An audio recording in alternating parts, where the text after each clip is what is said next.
So in our lesson planning meeting yesterday, we had talked about the unit test that we have upcoming for reading. But I really wanted to be able to dig deeper into it because this will be the first unit test for our second grade kids where they have to read the passage or have it read to them and then be able to answer the questions correctly and not get sidetracked by the little minute details or maybe things that are put in there. They always say that they're not trying to trick the kids, but to me, some of the answers are there just to see, maybe not trick them, but to see if they're paying attention. But if it's their first time doing an assessment like this, I feel like it is gonna trick them if they don't know what they're looking for and they're not paying attention. So, the first thing that we need to know is that we have a very lengthy passage. It is 9 paragraphs, and it has one tiny little black and white photo because it is a picture of them doing a barn raising around the year 1900. But number one, they've got to know about text features. If they don't know that these are paragraph numbers, those paragraph numbers are there to help them. They need to know what the title is. They need to know that this is a photograph with a caption. All of those things they need to know and understand. There are some underlined words. What are the underlined words? Those are vocabulary or key details. They need to know all of that stuff or they're not going to be successful when it comes time for them to ask the questions or answer the questions. And we had talked about yesterday, and I was going to reiterate that we want the kids doing this on paper first. Yes, that means that as the teacher, we would have to read that story to them, and it is a lot. But I know my own personal students, if I do not make them slow down because it's not something they've done before, they're gonna go in, they're not even gonna let it read the story to them, they're gonna click, because it's only 4 questions, I'm done, 5 minutes. When in reality, no reading tests don't take as long as math, but it's gonna take you a while to listen to this. Or if your ability to read it by yourself is there, to read that to yourself, it's a lot. Especially if it's something you've never been introduced to before. A lot of kids don't know what a barn raising is. They have no context for that. Allowed materials look like highlighters, pencils. A highlighter, a pencil. If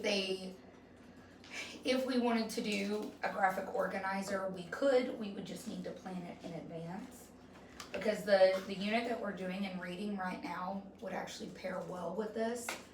Because it's wanting them to ask, just looking at the picture, who, what, when, where, how, why.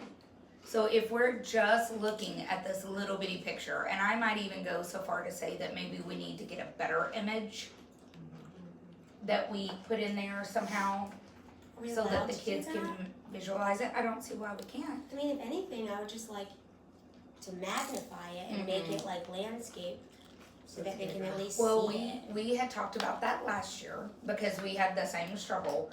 The problem was when we tried to magnify it, it just became more blurry. And it was, the definition, which isn't great there, pretty much went away. What if we just blew up the photo on our smart TVs? That is also an option. Anything that we can do to give them a clear picture of what it is that's actually happening, and then they could generate those questions. Because that's what they're learning is how to look at a picture before you read, generate your questions, and then use your text to answer it. So if we're teaching them now how to do that, then when they get to this test and we say, okay, we've got this graphic organizer, pick 3 questions, generate questions based on that image, things that you know the story can answer for you. Like, who is this in the picture? What are they doing in this picture? Right? Because the kids aren't going to know what a barn raising is. Most adults don't if they've never read like Little House on the Prairie or some kind of historical Western story. I love Westerns because my grandfather loved Westerns. I read all his Louis L'Amours by the time I was in like, I don't know, 6th or 7th grade. that was what we watched together were the Louis L'Amour movies, like the Sacketts and the Shadow Riders and all those things. So I know what this is, but especially if you were not from this country and maybe, like, let's just say in Mexico, they did not do barn raisings. Let's just be honest. That probably was not a cultural thing for them. Like, they need to know about the, not ecosystem, but they need to know about the demographics of Indiana. Yes. And, you know, the differences of the 1900s versus the 2000s. Exactly. And even thinking about like Athena, her mom and dad are not originally from this country. They are from, I want to say Dad told me South Korea. I could be wrong on that. They do not do a barn raising in South Korea. So she probably does not have that context. So if I say barn raising, we're going to have to do a little back building so that they understand what they are talking about in this story. Could we show them a video of it before the assessment? I don't see why we couldn't. I will say we had tried looking for one last year, I want to say, and we didn't find one. But in a year with technology, anything is possible, right? Is there a there's so many reason advancements. why they choose something so random with so many different components that the students have no idea about for this? That's an excellent question. What is in the building background knowledge lesson that's telling you that you need to make sure you're pre-teaching? I mean, what I recall from building background knowledge was, it was really just like teaching them the skills of pulling things out of their brain. Because really, I mean, the test is about barn raising, yes. However, that's not what the questions are asking. Right. The questions are really asking for details. So don't Okay. get lost in them knowing what a barn raising is when the test is actually asking them to find the details of the key idea. So I think it's Yeah. relevant that they need that background knowledge. But don't focus too much on it. Especially But that would for- be more in your social studies when you're doing Yeah. early Americans, that you can make that connection to the barn raising component. Yeah, and for our ESLs, because a lot of them, they have that visual component of giving them visual images and things to help them build that knowledge, which was kind of what we were talking about, but yes, The we part of the- definitely don't want to spend our whole time focused on them knowing the barn The raising. part of the image that I would focus on is the amount of people that are in the image. That look how many people it took to come and help build, because they don't get that concept, and that was one of the key details that they had to all live close together, I believe is one of the questions, and so that's gonna be more bang for, Yes. you know, checking out the Yes. image, but keying into those details of the image. So are you That took a gonna- lot of people. Print this and have them do it this, like, do this on paper first before they do that. That's good. And if you notice, this is what I like about our curriculum documents. It gives us a summative, like a summary of that summative assessment. It tells us specifically in the report card, the TEKs that this is addressing. So based on how your student does, this should guide you when you're filling out TEK 2.3B, 2.6G, 2.6H, and 2.10A. This is helping you to see if your children understand that. And it tells you this test is to be given to the whole group. It is not designed to be a small group test. Because when they get to the bigger grades, we're starting to wean them off of those things. Because unless it is explicitly stated as an accommodation for that student, they will be tested whole group. And even though it's difficult, that means they're gonna be in a class with some of like my special friends who can't be still, can't be quiet. Unfortunately, that's life. We cannot constantly accommodate that. In a perfect world, perfect classroom, we wouldn't have to do that. But it's just not the way that it works in public education at the moment. So they have to learn to tune that out, focus on the task at hand, or, rely on the teacher to provide that redirection or whatever they need. And I know I've got some that really struggle with that, with wanting to correct the student themselves, but they've got to focus on the test. And then your TEKS chart, it is like an anchor chart that is discussing what this is trying to teach the kids.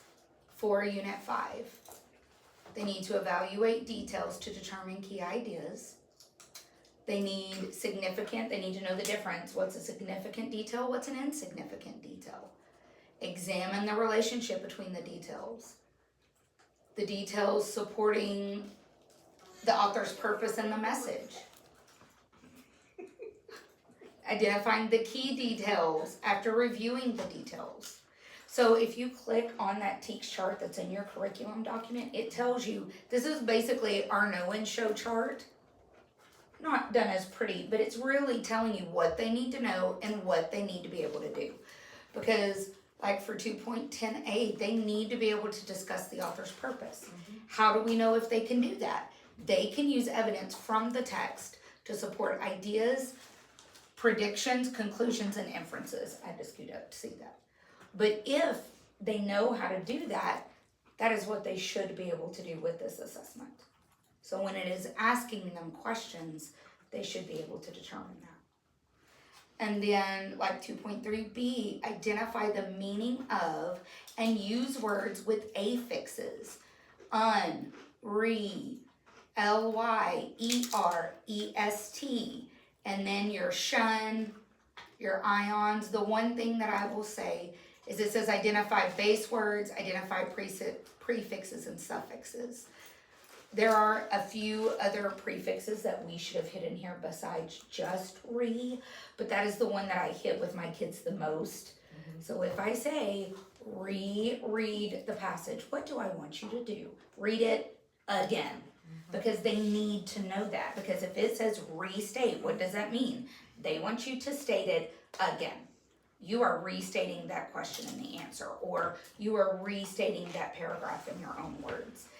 And then the other suffixes like the ly, that means it's an adverb. Those are usually your describing words, not always, but mostly. The er and the est, that's comparative and superlative adjectives. But I don't know that we've hit that hard and heavy yet this year. I know we briefly covered it, but it's more being able to compare, right? Because if it's just me and Rachel, and I say I am taller, I'm only comparing two people. If I say I am the tallest, I am comparing everybody that's being referenced around me. And the students need to know that, because when they're reading, they need to be able to pull that and understand that's what it's talking about. And then using those also helps them determine the unfamiliar word meanings. Because let's say I don't know what it means to reread, but if I know my prefix is re, I can use the context clues in that sentence to figure out what it is that they are asking me to do.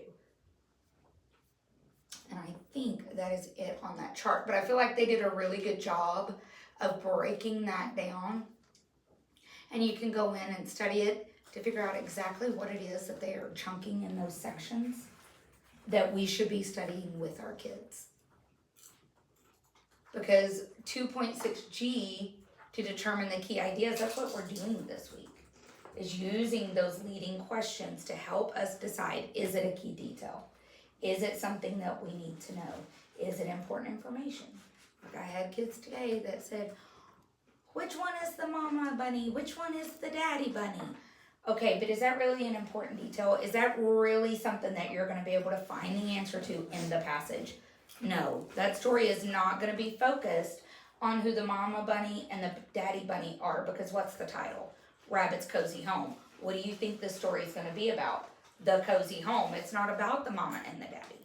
Your questions should focus on that, so when you go in to create your answers, you're pulling the things that are important and looking for the important things.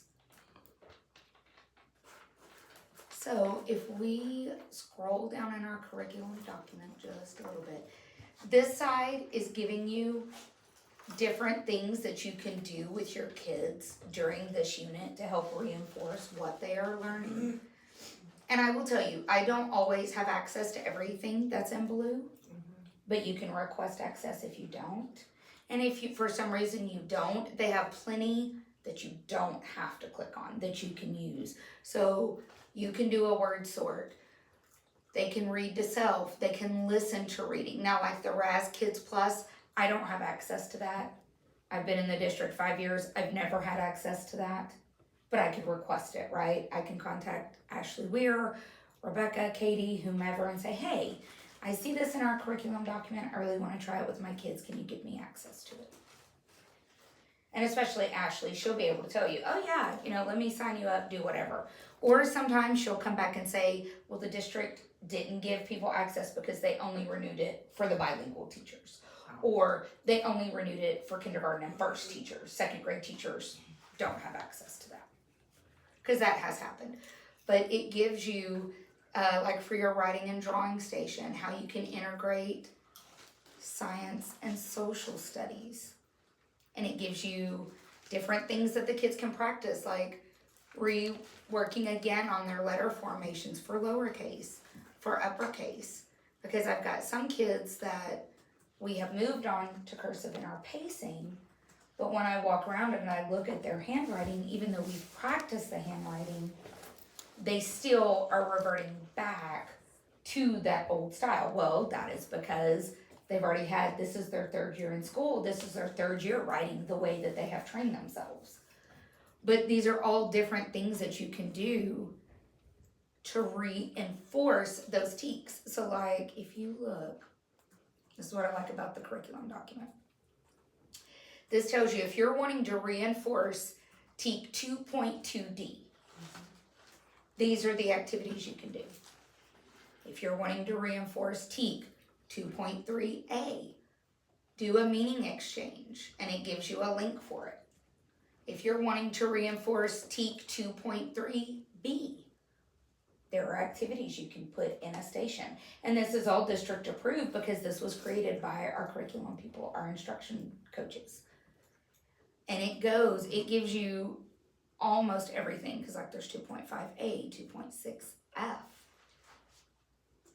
It goes all the way down. I'm scrolling to see what, it goes all the way down to 2.11E, which that's not a teak we're covering. I'm just saying it's got all of those things split apart by the teak. So if you identify, my kids are really struggling with context clues, what teak is that? It is, Sorry, no, you're good, 2.3B. 2.3B. So you can scroll back up and look for teak 2.3B, which is on, I think, the second page. Page 3. Yeah, 2.3B, solve the riddle, vocabulary foursquare, cafe strategies, mentor text, and then it's a context clues video that you can assign to them in Google Classroom. So those are all different things that we can do in our stations to help reinforce that, so when they get ready for the test, they're not freaking out. Because I know mine, the minute I lay this paper in front of them, some of them are going to freak out because it is a lot when you're looking at that first page. Because all of our assessments so far have been in math and science that are really beefy, and it's a question, answer choices, question, answer choices. It has not asked them to read a 9-paragraph, I believe is what I said. Yeah, 9 paragraphs and then answer questions about it. I always forget about that stuff. This is a good. Me too, because I'm always wondering about stations, and now I know I can go. and Well, use it. especially because, like, the unit assessment, it has it before you click on it, and then again on the actual unit assessment. Yeah, There's 2 teacher notes. One, it's recommended to complete the building background knowledge lesson. So, and the vocab mastery, like you brought up, Ms. Tingle. So, it's really like if they have it on that and on the physical document, yeah, we should be incorporating our stations to build background knowledge practice and the vocab mastery. The second one is really just they haven't really done a test like this before, so have grace with them. But if we're incorporating that in our stations for, it's the second week of December, for all of the first week of December, they'd at least get that extra, because I feel like after Thanksgiving break, they're gonna come back and forget their name. yeah. So it would be good to incorporate that as much as possible.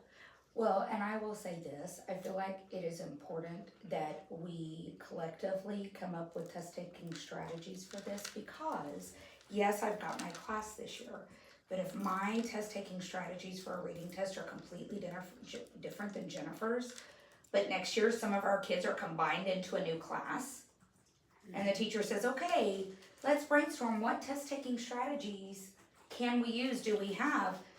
the stuff can be drastically different. And then the kids are, well, this is better. No, this is better. And that teacher will have some of their own. But if we ask third grade or even fourth grade, hey, what are test taking strategies that you guys are teaching to your kids in fourth grade? We can trim it and pare it down to be applicable for second grade. So when they get to fourth grade or third grade, we've already, as a group, started teaching those strategies, even if it's a simpler version. So they're not overwhelmed when they get to third grade, and they're not overwhelmed when they get to fourth grade because they've already seen it, they've already done it. Because I will be honest, when I taught fourth grade reading, we had tons of strategies that we did. Nobody from second grade ever asked, hey, what do those strategies look like? What are y'all doing? When I bumped down to second grade, my first year I was so overwhelmed, strategies were furthest from my thought. I was just trying to survive. But then the third grade teachers that year were coming to me, hey, are you teaching your kids any test taking strategies? Because right when I moved down was when they changed the STAR test, because before the STAR test was very much like this assessment. You had a passage, you answered multiple choice questions, you were done. Now, when they get a test like this, if it's the STAR or their interims, they do have a passage. Sometimes it's a paired passage where you've got two. They don't just answer multiple choice questions. They have to do what's called an, I may say this wrong, SCR, a short constructed response, or an ECR, which is an extended constructed response, where they are typing in a complete sentence, short paragraph to the question that it's asking them. Some of them are drop-down boxes where they've got to go in, which we've seen those. But these are all things that these kids need to be able to do so when they get to third grade, they're not blindsided. Because then it frustrates the third grade teachers because they're like, what y'all been doing all this year? What'd y'all do last year? Like I started incorporating process of elimination in mine. It's like get rid of all the silly answers, and we've been doing that during studies weekly, because we do that as a class. Yeah. Well, and for like the Think Up and the Ready Texas, there's those videos that are interactive. Those have a lot of multiple choice that you can incorporate in, and they have drop downs and drag and match and stuff like that. But I think that's a really good point, and I think it could just build a lot of confidence in these students with all their tests, because they're looking at these and they're like, I have no idea, there's so many words. Yeah. So And I found the building background oh lesson. yes. Sorry to interrupt. This is No, you're comes from your iReady Think Up Texas Unit 20. Oh. The assessment is building the neighbor's barn. Oh. So they use that passage from iReady Think Up Texas Unit 20, and it comes with the pre-assessment learning targets and traits, and then it goes down into guided instruction, and then there's a build background and foundational language knowledge. Crazy because that's not on our pacing calendar. It They came focused on from, 14, 15, and 10. I was scrolling down through what you were going through on your pacing document, and I went down to looking at the TEKS that you were covered on your test, which was the one, the 2.6G to evaluate details read to determine key ideas. And then I went down on there on the pacing document. It says iReady lesson, Think Up Texas, Unit 20 for 26.G is building the neighbor's barn. So that's exactly where your background knowledge lesson is at, so you can build the background before you do your assessment. Oh, I see that now. Yeah, we just cannot actually use the passage, but we can use everything in that unit Right. except for that passage.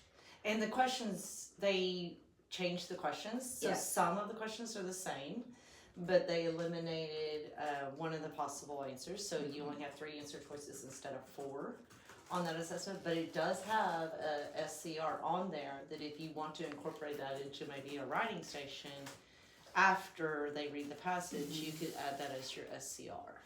And But yeah, there you go. in the Think Up reading, these are your tips and things to help. This is for a student. Now, our students are outside of maybe 3 for the whole grade level are not to the point of reading this, but we can read it to them.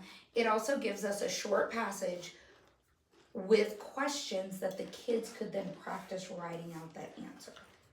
And practice restating the question, because that is a huge deal, because that is on the STAR where they restate that question, and they lose so many points because they don't know what that means.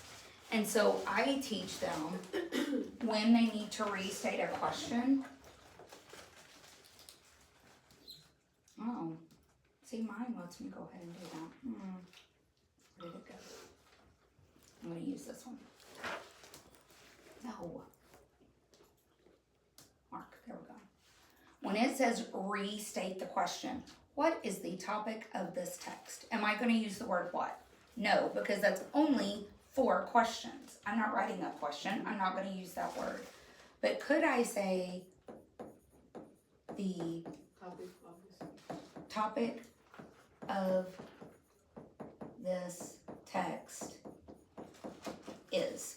So I've used is. I've used the topic of this text. I've used all of those words. I just changed the order of the words. That is restating the question. They have to know how to do that. And they have to know how to answer it in complete sentences. They cannot say, what is the topic of this text, and they write blizzard. They will not get credit for that. It has to be a complete sentence. They've got to know, and I know that they complain and they don't want to do it. And I tell them, guys, it's not me. I'm not just doing this to be mean to you. The state of Texas, when you do a 3rd grade STAR, this is what they're looking for. If you don't know how to do this and you only write one word as your answer, you're not going to get credit. They're not going to give it to you. You've got to know how to restate that. And if you start out by having them mark out the question word, that helps them to be able to identify what is the key idea of this text.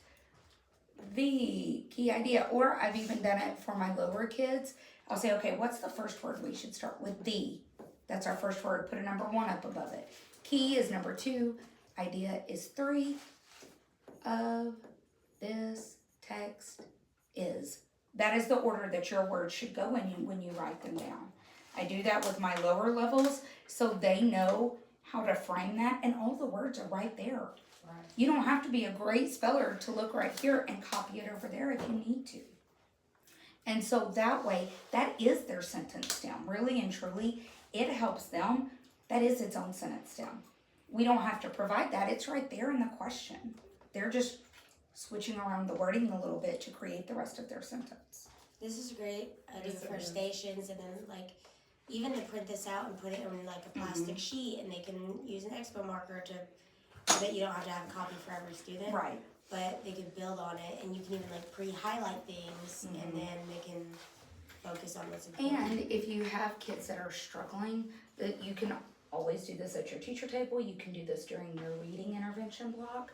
This is a strategy that they need to have, and almost none of them have it. And it's not their fault. This is not something that they do in 1st grade. It's not something that's expected of them in 1st grade.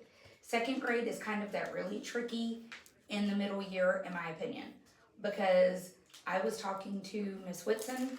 We were talking about some of her 1st grade work. Their writing requirements are nothing like our writing requirements. Ours are a lot beefier, ours are a lot more rigorous. Same thing in math, right? In math, they only had to know up to the number 120. What do they have to know up to in 2nd grade? 1200. 1200. That's an enormous leap for these kids. So it's not that the teachers weren't doing their job, it's that maybe it just was not taught. It just was not continued. And some of them were doing good to master what they had to know, let alone building up above what they had to know. Yeah. So doing activities like this, even if the only thing they do in that station, okay, here are your 4 questions. All you've got to do is restate that and create a sentence stem. That's it. That's all you've got to do.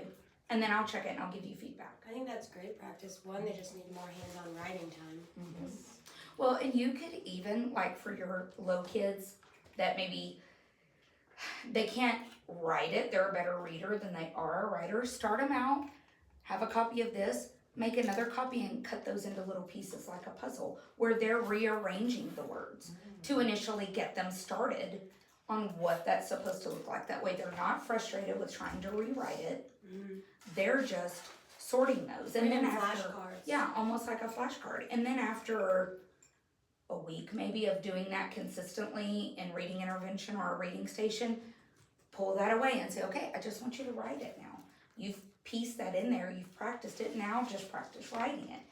Then after a week or two, now I want you to actually answer that question. You've got your sentence down. You've been working on that for 4 weeks.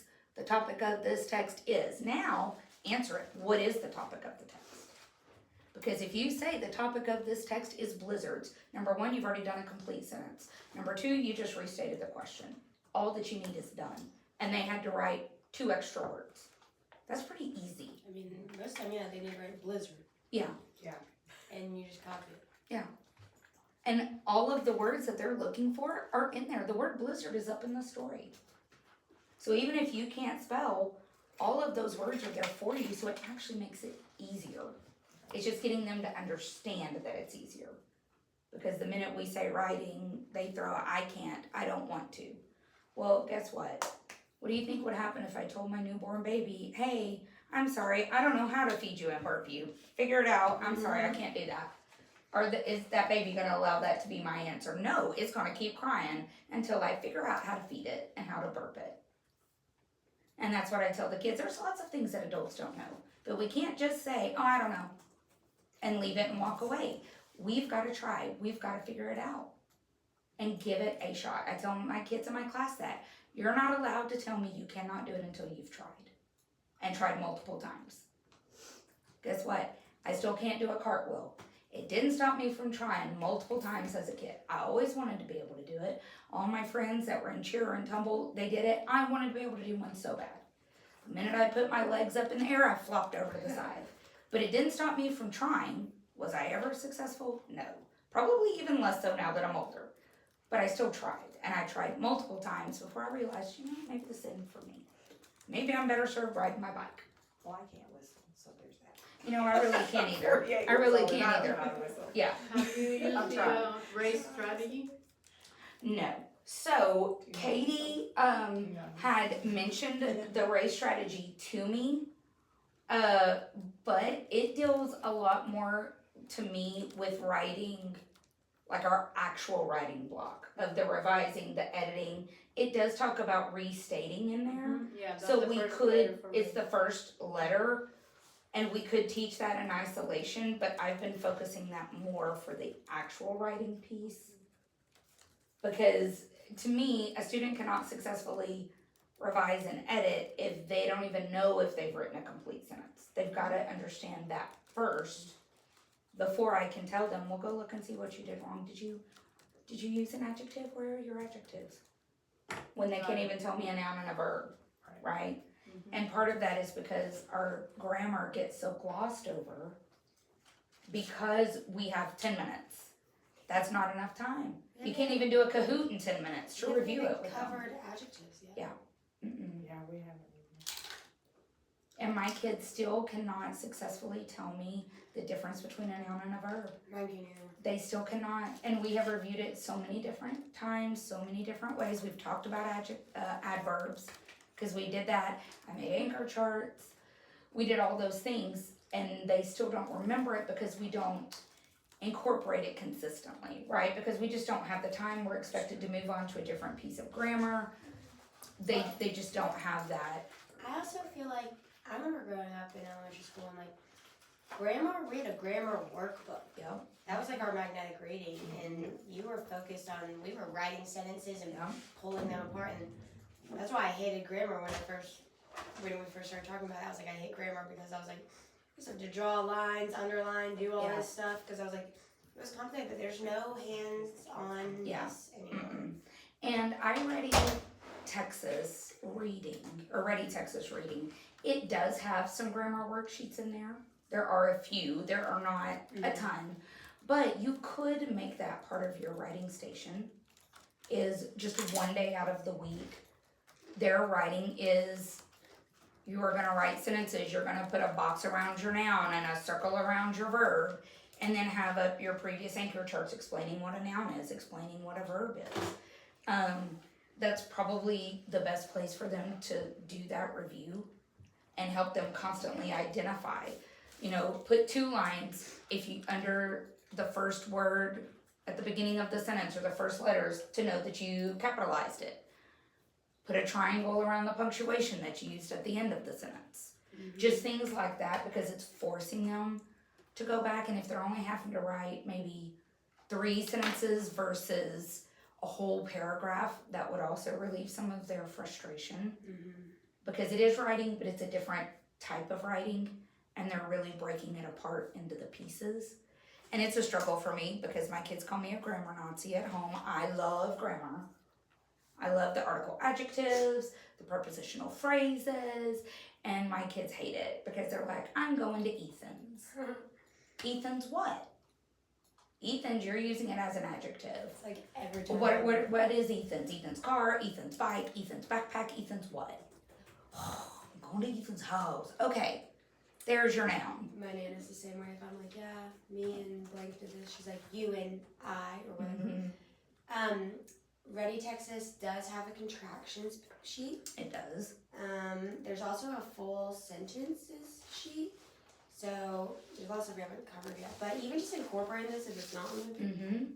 There's nouns, plural nouns, pronouns, possessive pronouns, verbs, past, present, future, past tense, irregular, adjectives, adverbs, spelling patterns, complete sentences, simple and compound sentences, capitalization in months, days of the week, and correspondence, punctuation, greetings, and closing. Like, that stuff I think they need regular practice.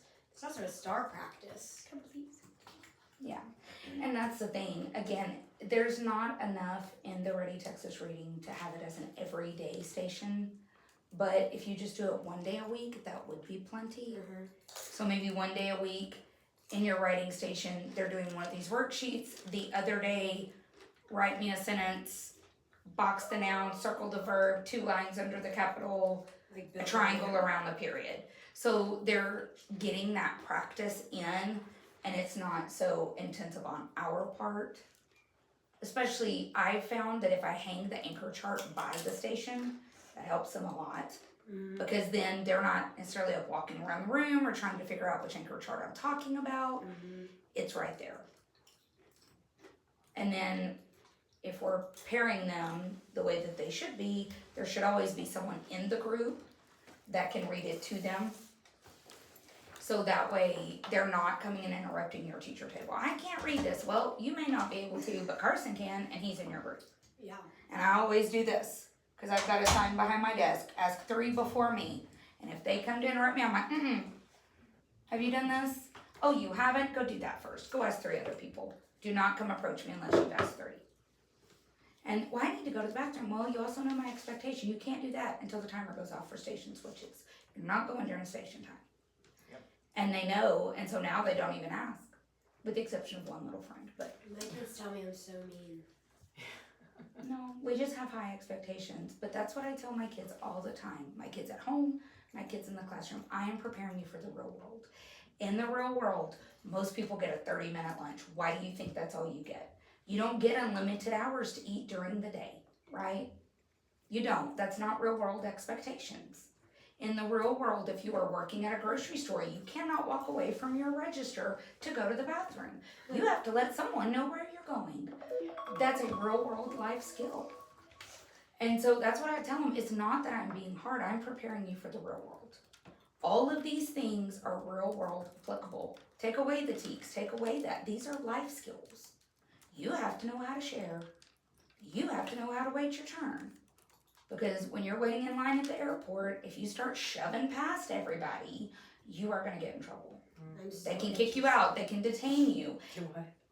I'm so interested to just see how this next generation functions in life, like genuinely, because And that's the thing is they are being done a disservice from their parents, who a lot of them are not interacting with them in the evenings.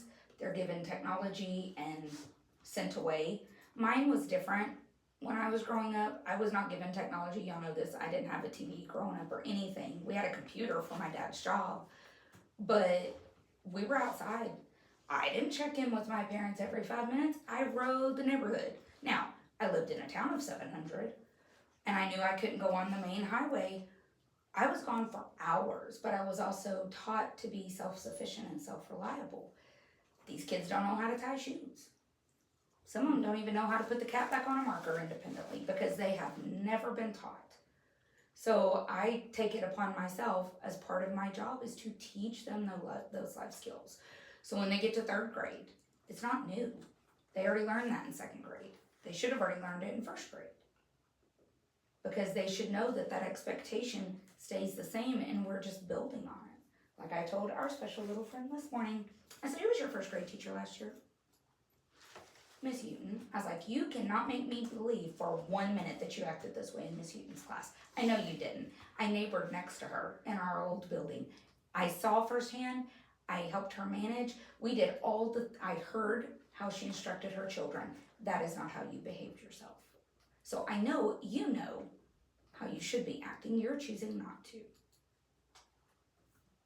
But if we don't hold them accountable, they're going to do what kids do, right? Pick their nose, hang off the chair, all of those things. That also happened during my observation this morning. It was fun. I was about to ask you how you feel like it went. We'll talk about it at a later date. I did want Let's to just say I did some emotional eating with the cinnamon roll cake back here. I found this under like more. It's under, but I couldn't find where that was. But So let me pull that up because I actually created my anchor chart based off of this. So I will pull that up. What are y'all looking at? The Ready Texas reading.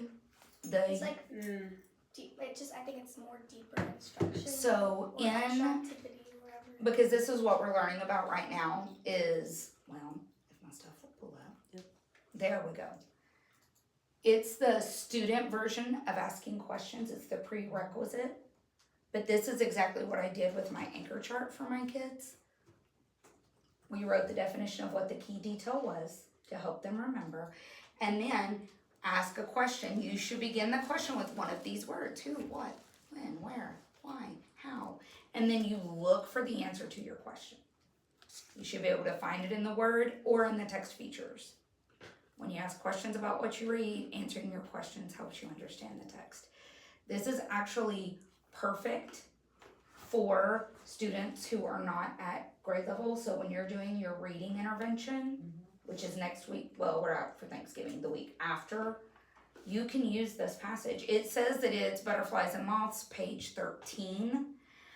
I have not been able to find this text. I know, That's why I was pulled that trying up. to- Because our page 13 doesn't actually align unless they're talking about a completely different document that I'm missing, but you can find it on YouTube. I was gonna say, is that one of the small readers? Is it one of those No, I magnetic looked reader through books? those. No. Okay. But you can find it on YouTube. And with your intervention group, you can put it on your laptop, pull it up on one of their Chromebooks, something like That's what I that. was trying to do is find stuff for intervention because I've been struggling with that for reading, like Yeah.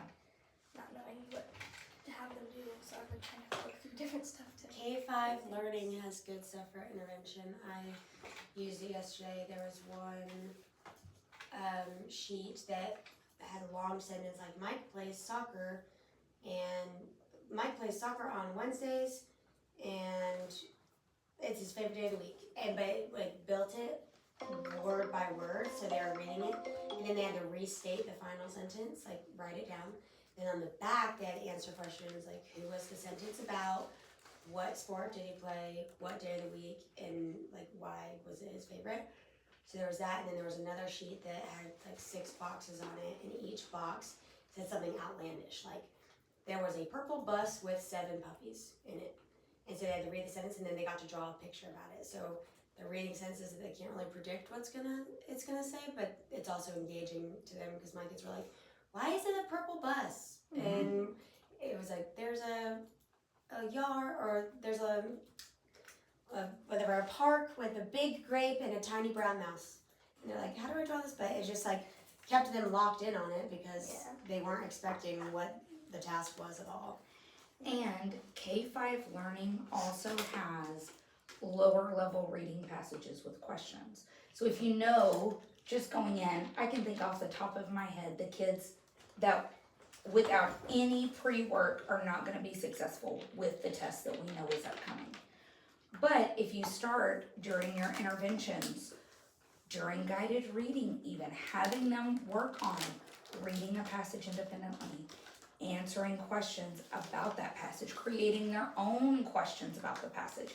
Because they could create their own questions and then trade the worksheet with their partner. The partner has to answer the questions that the person beside them just created. And if it doesn't make sense, that's okay. Why doesn't it make sense? Is it Rally because they coach. didn't write a complete sentence? Can use Rally Coach for that. Yeah.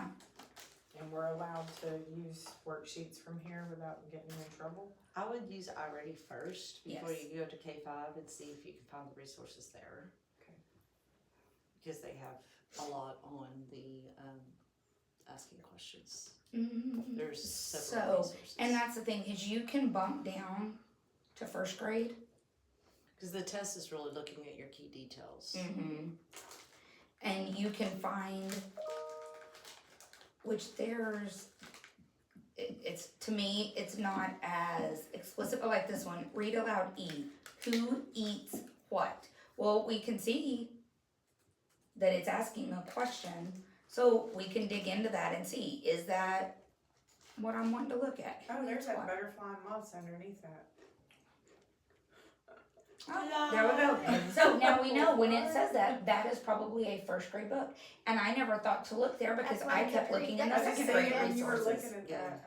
Ah, And okay. see, so that's something I didn't even know, and I've been using magnetic reading for 3 years. Well, Let's that makes expect sense them to to remember drill from down. last year. Yeah. Intervention. What? You read this last year in the beginning of the year? Yeah. Let's answer these questions. Was it under? And it's a Scholastic book. If you sign up with Scholastic, it is free. They have decodable readers that you can print off for your kids. They have other resources, and that is a district approved website. That was one of the first things that Daphne had told me when I first started teaching second grade and I was struggling. She's like, have you signed up for Scholastic? No, I didn't even know I could do that, sign up for Scholastic. Because that year we didn't even have magnetic reading. So I didn't really have decodable readers. I didn't have anything. That is hard. What is it telling me? Let me see. Oh, there we go. Oh. See, so this is the butterflies and moths. And you should be able to assign this to them in their Google Classroom. So because it is very bright and colorful, and if you go to print this, you might lose some of that. So if you're wanting them to practice reading it independently, they could. If not, you could pace and do it together. But even look, this is a first grade book. They still are expected to read paragraphs. So these kids who act like we're just expecting unknown foreign things of them, that's not true. Mistaking is a big word for Yeah. And then, and that other thing, it told us specifically, let's see, where was that?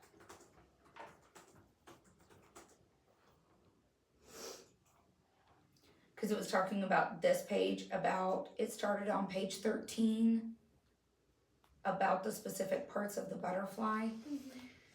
You don't have to read the whole story, you can focus on those questions and those pages to help. That's also a great chance to talk about the text features. They have words in bold. We know that means it's a key detail. What is this? Is that a photograph or an illustration? How do we know the difference? Because they need to know the difference. What is that? A photograph or an illustration? It's a photograph. How do we know? What does that bottom thing say? That's what I was wondering. Shown at 4 times actual. Mhm. Okay. I But was that's wondering if that also, was a good what is clue. that? What do we call that little section that's describing the picture? What's that called? A caption? It's a caption. Call outs are ones that are directly have lines to what they're pointing to, right? But those are great. I mean, you can use it for that. Plug in those little things in. Text features are huge. It helps them with their testing to be able to identify, ooh, I'm seeing this in bold. That must be important. I probably need to take note of that.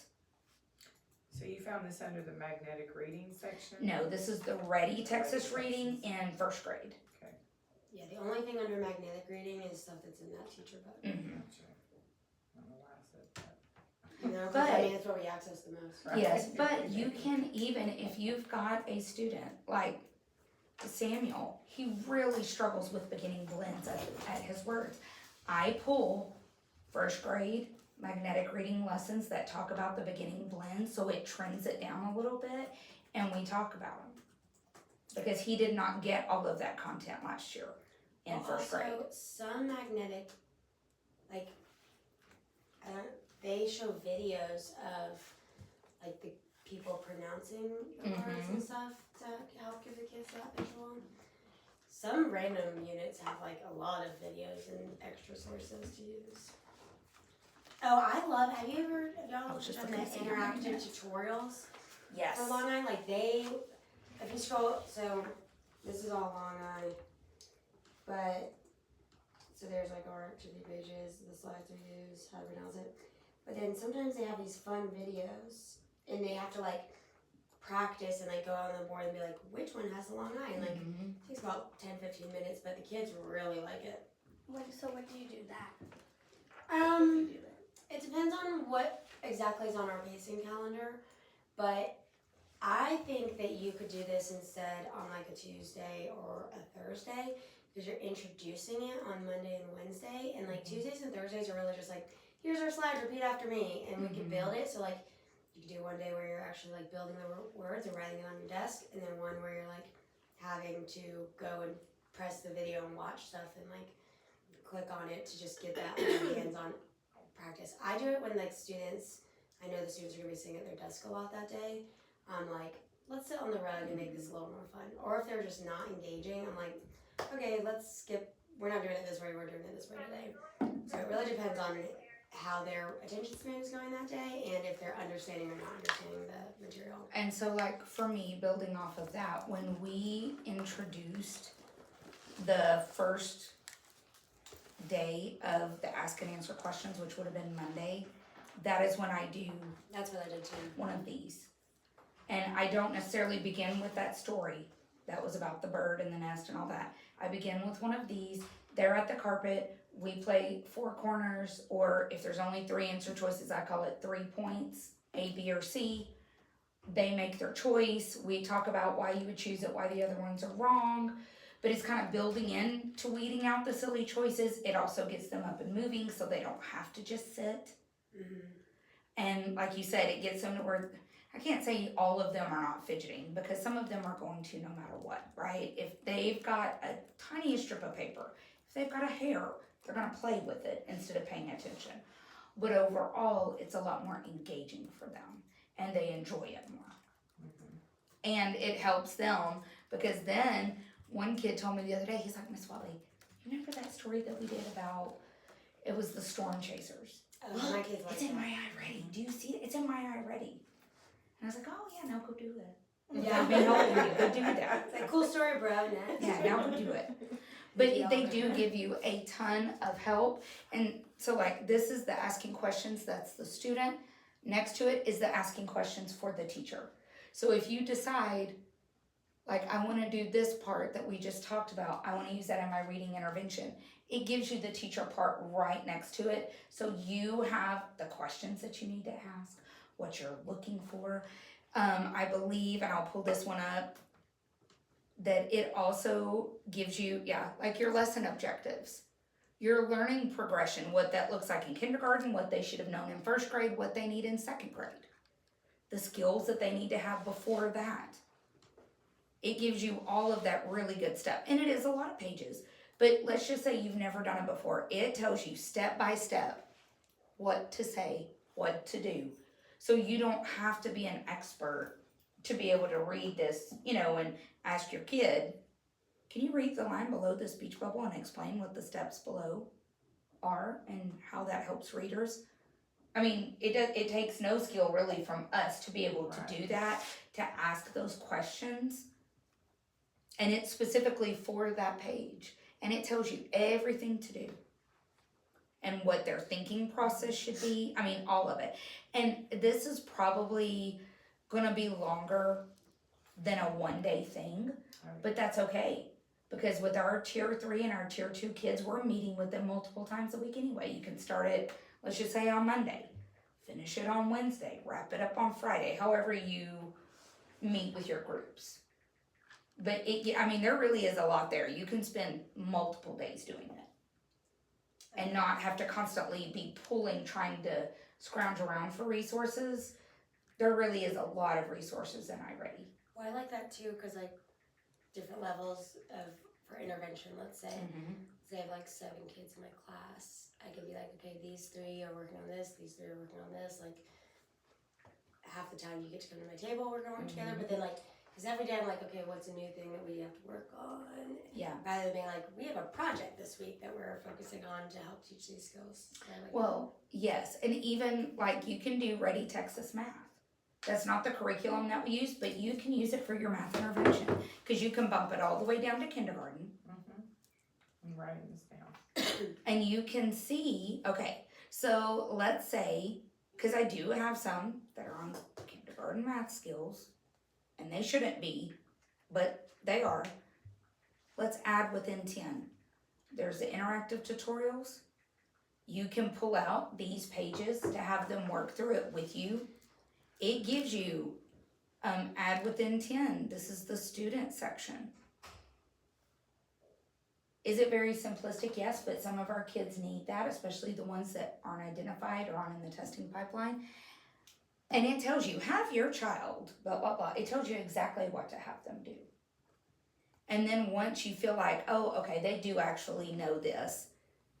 Okay, cool, bump them up to first grade of adding within 10 because we have access to everything. And that's the beauty of the iReady is we can access all the things below us and the things up above us. Now the writing does not have anything below us. It's the only thing I believe that does not have kinder and first, but everything else does. So like on this one, it says count on to subtract, add and subtract word problems. Understand the missing doubles. A lot of our kids don't know their doubles. Number partners for 10. That's the first grade version of the add to get 10. It gives you the stuff. It gives you your teacher guide, the interactive pieces. It gives you the prerequisite. I mean, it gives you so much so that way you're not trying to dig and find it. You know, all these different resources, it's all right there. You just need to identify what does the kid need. But again, the iReady diagnostic and the unit assessments tell us that, right? Like for mine, that last assessment in science, every single one of my kids missed question D. So if I were doing science intervention, I could look at that TEK and be like, I know everybody in my class needs to go over this. Let's work on it. And then go pull that, which we don't do science as intervention. But the upper grade levels, I believe, do hit on that to an extent. Because in 5th grade, unless it's changed, they do have a science test in STAR. And one thing that I started doing with my kids, and I'm gonna